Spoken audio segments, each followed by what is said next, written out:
Hemorrhoids is a gastrointestinal disease. Look at this picture, shows that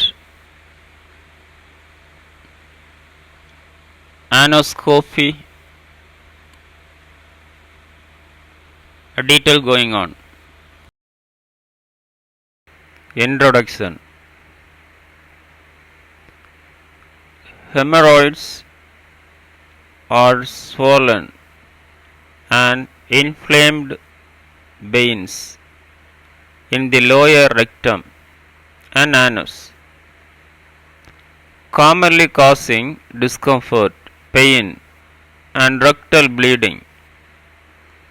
They are often a result of increased pressure in the lower rectal area, leading to vein dilatation.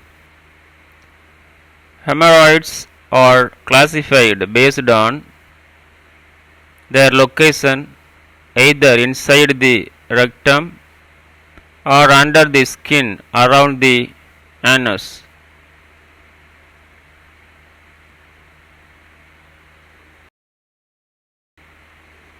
Definition: hemorrhoids, also known as piles, are vascular structures in the anal canal that help control stool. They become pathological when swollen or inflamed, causing various symptoms like pain, itching, and rectal bleeding, affecting both comfort and quality of life. Hemorrhoids are a common condition that affect millions worldwide. Types: 1. Internal hemorrhoids, located inside the rectum and usually painless but may bleed. 2. External hemorrhoids, under the skin around the anus, often causing pain, swelling, and itching.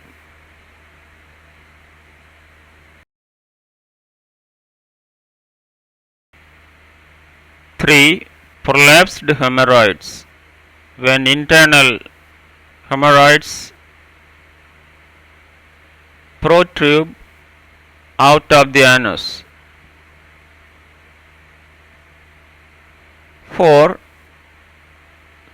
Thrombosed hemorrhoids, when a blood clot forms within an external hemorrhoid, causing severe pain. Causes: 1. Chronic constipation or diarrhea. 2. Prolonged sitting or standing. 3. Straining during bowel movements. 4. Pregnancy due to increased pressure in the pelvic area. 4. Obesity, which increases rectal and anal pressure. 5. A low fiber diet leading to straining during defecation. Risk factors: 1. Age, higher prevalence in individuals over 50. 2. Diet, low in fiber and high in processed foods. 3. Sedentary lifestyle, sitting for prolonged periods without movement. 4. Pregnancy, hormonal and physical changes can increase the risk. 5. Chronic constipation, straining elevates rectal pressure, complications. 1. Thrombosis, blood clots within hemorrhoids causing intense pain. 2. Anemia, chronic bleeding can lead to iron deficiency anemia. 3. Strangulation, prolapsed hemorrhoids may cut off blood supply. 4. Infection, inflamed or thrombosed hemorrhoids are prone to infection. Pathophysiology. Hemorrhoids results from increased venous pressure in the anorectal area, which weakens the supporting tissue structures. Pressure from activities like straining during bowel movements or lifting heavy objects dilates and enlarge the hemorrhoidal vessels. Chronic strain further disturbs the normal blood flow, leading to venous encouragement and inflammation.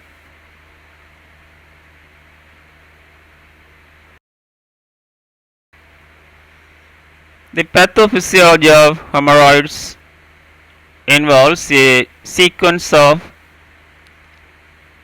physiological and anatomical changes leading to the development of swollen and inflamed hemorrhoidal veins. Here is step-by-step breakdown.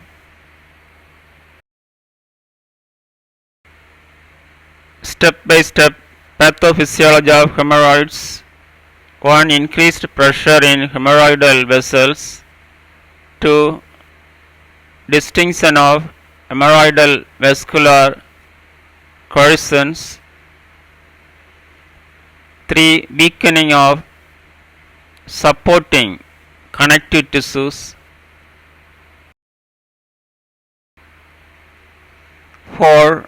Prolapse and inflammation. 5. Venous stasis and reduced blood flow. 6. Ischemia and mucosal damage. 7. Symptoms manifestations. 8. Potential for thrombosis and complications.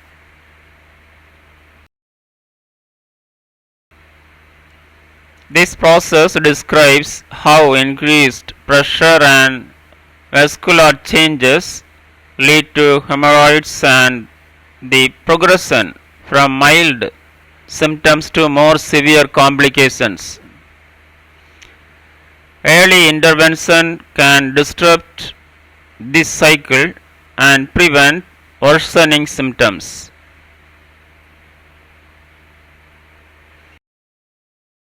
Signs and symptoms. 1. Bright red blood after bowel movements. 2. Pain, discomfort or itching in the anal area. 3. Swelling around the anus. 4. A lump near the anus which may be sensitive or painful. 5. Mucus discharge or a feeling of incomplete evacuation.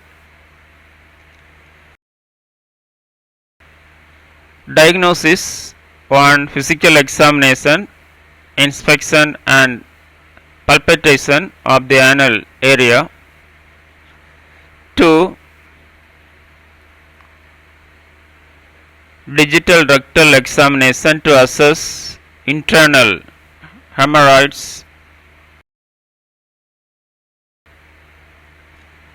3. Anoscopy, visualization of the anal canal to identify internal hemorrhoids. 4.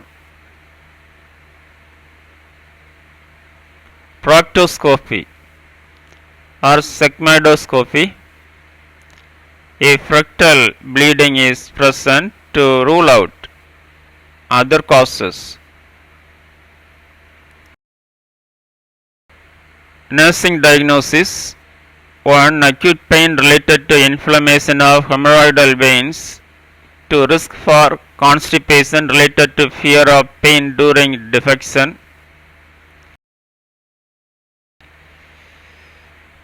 3. Impaired skin integrity related to hemorrhoidal bleeding or irritation. 4. Anxiety related to uncertainty about conditions and treatment.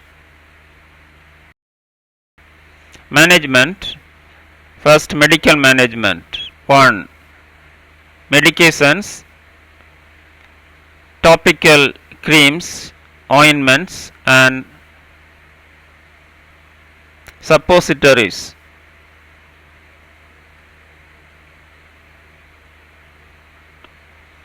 2. Pain relief, oral analgesics for severe pain. 3. Stool softness to prevent straining. 3. Minimally invasive procedure, rubber band ligation, sclerotherapy, infrared coagulation. 4. Surgical options, hemorrhoidectomy for severe cases, hemorrhoidopexy or stapling.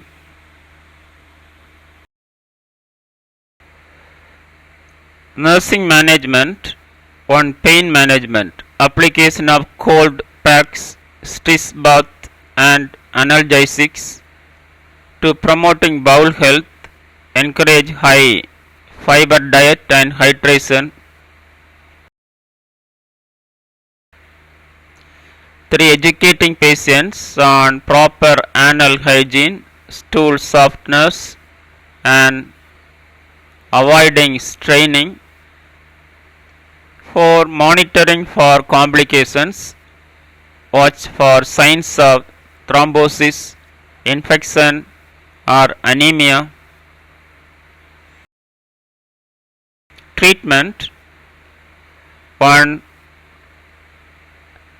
Conservative treatments, dietary changes, stool softness, avoiding prolonged sitting.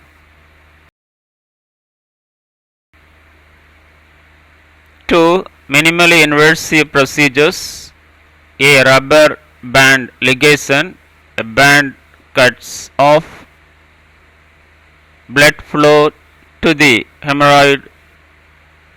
B. Sclerotherapy, injection of a solution causing hemorrhoid shrinkage. C. Infrared coagulation, laser therapy to reduce hemorrhoidal tissue.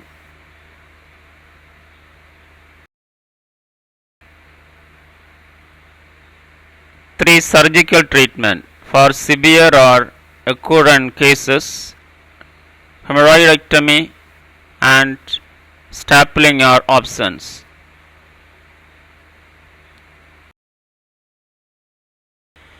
Psychosocial medicine. 1. Address anxiety and embarrassment often associated with hemorrhoids, to provide emotional support and reassurance regarding treatment efficacy. 3. Educate patient on managing lifestyle and diet changes to prevent recurrence.